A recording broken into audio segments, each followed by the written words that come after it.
दया करुणा देवाय नमः। वंदे प्रेम दया करुणा देवाय नमः। वंदना करें मन मन में बसे प्रेम की। हमारे शरीर के सबसे छोटी कोशिका, हाँ महाराज, वो कहते अरे महाराज ये तो ब्रेन है महाराज। हाँ, ब्रेन बढ़िया रहे, ब्रेन बढ़िया रहे। मुद मंगल में संत समाजू, जिमी जग जंगम तीर्थ राजू, हमारे हृदय में कोमलता रहे। ऐसे जो प्रेम में, जैसे हमारे पूर्व प्रधानमंत्री लाल बहादुर शास्त्री जी, जो किसानों को भी प्रेम देते थे, जवानों को भी प्रेम देते थे, जन जन को प्रेम देते थे।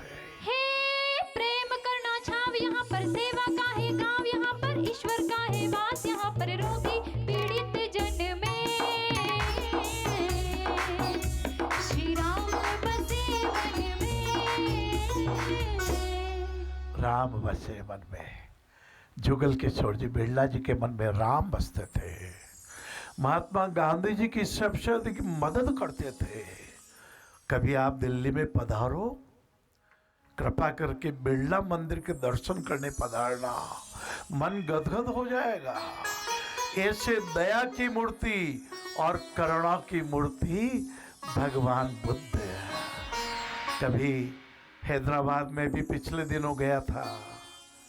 समुद्र, छोटा समुद्र, क्या झील है, हुसैन सागर झील।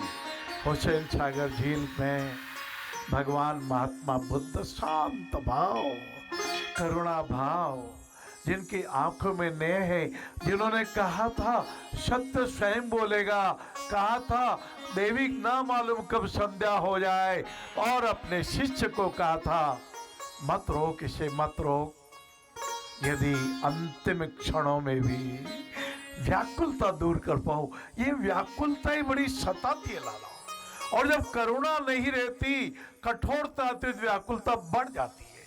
इसलिए करुणा, दया और दयालुता हमारा स्वभाव होना चाहिए। वो कहते हैं फोटो खींचना जैसा है वैसा, यथावत है जैसे बढ़िया है। अरे कोट ले आना रामलाल, कौन सा कोट लाऊं, अमेरिका वाला, जापान वाला, लंदन वाला। रामलाल को ऐसा मत सिखाना, कभी कह देगा कौन से पिताजी लाऊं, अमेरिका वाले, लंदन वाले, जापान वाले, तो अनर्थ हो जाएगा हमारा। हरे हरे। हाँ, अरे ये तो ईंट की दीवार बड़ी पतली है। पड़ोसी हमारी आवाज़ सुन लेते हैं। पति देवता ने कहा कल की तारीख में मोटी दीवार करा दूंगा, 9 इंच की दीवार और खड़ा करा दूंगा। बोले नहीं नहीं, मैंने कहा जो कोई बात नहीं, लेकिन मैं फिर उनकी आवाज़ कैसे सुनूंगी, इसलिए ठीक है जो रहने दो। ऐसे भाव न रखें, भाव ऐसे रखें हमारे मन में जो प्रभु बसते हैं वही प्रभु इनके मन में भी बसते हैं। स्वामी विवेकानंद जी ने यही किया था, गरीबों का भला, गरीबों के लिए आत्मचिंतन, यही महात्मा गांधी जी ने लिखा था। जब भी मेरा देश आज़ाद हो और यहाँ के देश की सरकार सोचे कोई योजना बनाने के पूर्व, तो एक गरीब का, एक बेबस का, एक असहाय का, एक विकलांग का, एक दुखी का, एक दर्दी का चित्र अपने आंखों के सामने लाके पूछे अपने आप से, क्या मेरी इस योजना से इसका कुछ भला होगा? क्या इसके आंखों में जो उदासी है, क्या प्रसन्नता बदलेगी? इसी के लिए तो नारायण सेवा बाबू, ये नारायण सेवा श्रीमद् भागवत जी की कथा का वो पारायण है, सेवा परम धीमहि। ये श्री नारायण सेवा संस्थान महाभारत के योगेश्वर भगवान कृष्ण का अर्जुन को कहना, अरे अर्जुन, अपने से बुजुर्ग का अपमान करना, उनका वध करने जैसा है, और अपने मुंह मियां मुट्ठू बनना आत्महत्या करने जैसी है।